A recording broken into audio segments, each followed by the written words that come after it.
Hey, everybody. Welcome to our Unfiltered podcast. My name is Stephenson. I have the joy of being Executive Director of Church Planning with Converge, and allow my co-host to introduce himself as well. My name is Parmelee, and I oversee church planting for Converge Mid-America. And today we're going to talk a little bit about just boredom and when boredom sets in for church planters. And specifically, I would call it like the 3-year itch. And what I mean by that, trying to define that is sometimes most planters wrestle through a season where they kind of come to a point and realize maybe I've made it. Maybe I've taken the church as far as I need to take it.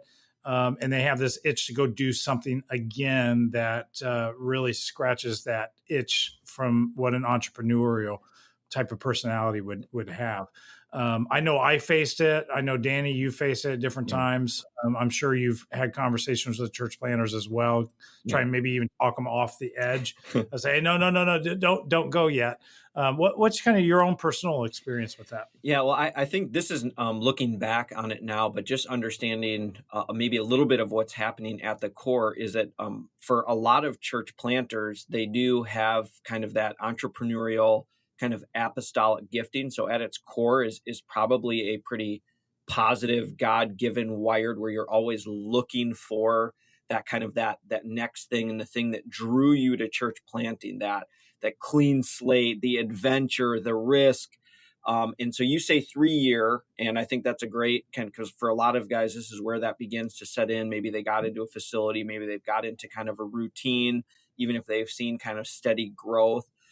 They're missing some of those early elements that was the energizing, kind of exciting parts of kind of planting a church. But for guys to just understand, it could come at, that could be 3 years or 5 years, maybe even 2 years type of thing. So understanding that at its core, it can be an okay kind of God-given thing, but I think it's what you do with it. And so for some guys, they automatically do think, all right, it's time to move on.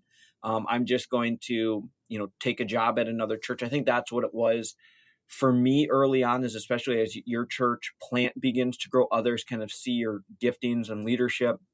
And there's other pastors that are transitioning, like, oh, I want to replace myself with this younger guy who's had some success, and you start to get some offers, and your mind begins to kind of entertain, the newness of that. And you begin to kind of maybe go down that path. So that, I'll let you kind of chime in there a little bit, but I just think that that's what a lot is kind of going on for a lot of these church planners, and myself included. Yeah, and I think, and it's directly related to those that, because they're entrepreneurial, because they have maybe an apostolic bent, that it's easy to allow boredom to set in when you've been at it for a certain period of time. Or I noticed even in my own journey that when you get to a place of permanency, maybe we finally got into a building and we're not doing the portable church setup, and you moved beyond, are we going to survive? And now you're really at a life stage of sustainability, that sometimes the adrenaline drops. And I think in the church planner's mindset, they miss maybe that adrenaline, that push that they got early on just to get this church up and going. And the constant, are we going to make it? Are we going to be around next month? Are we going to make it next year? And the newness of that, when that begins to wear off and fade, that there's this desire or this inkling going, man, maybe I need to go out and do this again. And sometimes it's easy to interpret the emotion or the lack of adrenaline as maybe this is what God is calling me to do. Now, I do believe that there are times where God, yes, he does maybe raise up people from time to time. I mean, Paul's an example of this, where he spends a season here, gets a church, builds leadership, and then hands the church over to that local leadership, and then he goes out and does it again. And so I know church planters that would, definitely align that direction and say, no, I know definitively that's how God's wired me, and that's how God has called me to live in ministry. But I find that that's probably far and few between when it comes to an actual calling. Yeah, and I think that that's been a paradigm shift for at least kind of this generation of church planners, where the generations before us, that was kind of the mode: plant a church, get it up and running, 2.5 years, and then go on to the next place. But I would say even our culture probably now values a little bit more of the perseverance and the longevity. And so obviously Yeah. there's pros and there's disadvantages to that as well. I think for me, what was helpful in my process and journey is that I had other outlets for the apostolic and entrepreneurial type of Mm, giftings, and so I was able to start working with our regional and national church planting movement with Converge to help not only then our church plant, but to help coach and train other church planners, specifically in the areas of raising support, and then just some general coaching things, and then to help later on with the actual official role within Converge in our district in the area of recruitment. And so in those early years for me, that was helpful because even though there was, well, I would never say sustainability, because for me, I felt like the whole thing could yeah. come crashing down even up to the moment that I transitioned out of my job. So there was always that adrenaline, like, are we going to make it? But just to be able to use, or not use, but to have a place where I was energized by the new frontier, the starting a new ministry, being able to be invested on kind of front lines of things. And so I encourage planters. Obviously, in the beginning, you're 100%. Everything is focused. You just need to focus on getting the church up and off the ground. But maybe there are some other outlets that God is kind of asking you, put some time into this, put some energy into this. And for me, what happened is it actually ended up being a benefit to the church, because I was learning things from other people, and it was kind of trickling down, pouring back into the church. And the things I was learning in the church were also an advantage for the district and national movement as well. No, that's great. How long in ministry were you, Danny, where you began to realize that God maybe has a more apostolic calling or gifting in how you're wired, and how did that help you maybe navigate through some of Yeah. those time periods? Now knowing, like, I really believe that this is who I am, and this was how I was Yeah. wired to Well, be. I think that, in general, most church planters in the beginning kind of know or are told, hey, you have, entrepreneurial apostolic things. But for me, I just remember growing up that my, I would do a hobby. It was, baseball cards. And then, you know, the next year it was coin collecting. And then the next it was raising tropical fish. And so anytime I wanted to do something, my parents were like, okay, because they're like, he's going to change it in a year anyway. So we'll let him try anything. And the only thing that didn't work with was hockey. They said, okay, we'll let him play hockey because we know this is just a fad or a phase. It's another Yeah, fad. and that's Yeah. the only one that that stuck. So honestly, I was nervous in planting the church, that I would just get bored with it after 2 years. And again, this so much of this is realizing this, um, looking backwards on it, and to say, oh well, I think the reason that I did stick so long. So we moved in 2004, and I didn't transition out of that, out of my role as lead pastor and planter until 2017. And so but what allowed that is because I was doing those other things, and then later on to be able to do multi-site as well too, and to also be involved in other church plants. So there was always that that energy, that excitement of doing something new. Yeah, you could I could engage that. engage Yeah. that, be fulfilled in that, and yet still have the longevity and continue to kind of overall, grow the church and stay in one location, and not just up and leave and go, okay, well, time for something new. What's the new shiny thing? So, Sure, sure. No, I think that's great.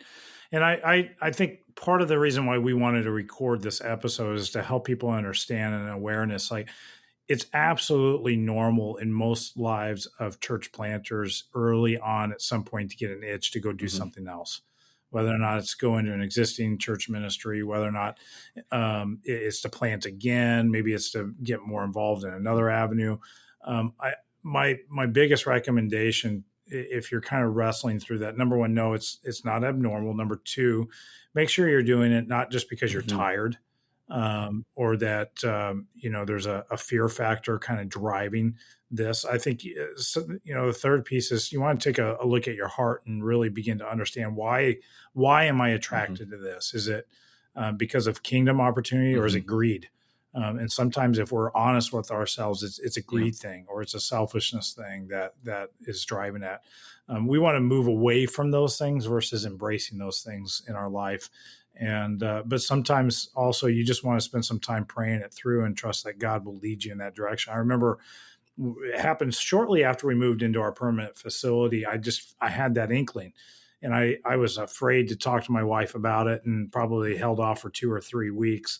And finally, I'm like, "What would you think about if we Mhm. did this again?" And she looks at me and said, "I'm just talking. Like I need to get this out because this is what I'm feeling inside, and I'm trying to Yeah. decipher: is this of the Lord or is this just Mhm. me and knowing who I am?" And I said, well, "Can you just pray with me about this and Mhm. let's pray together?"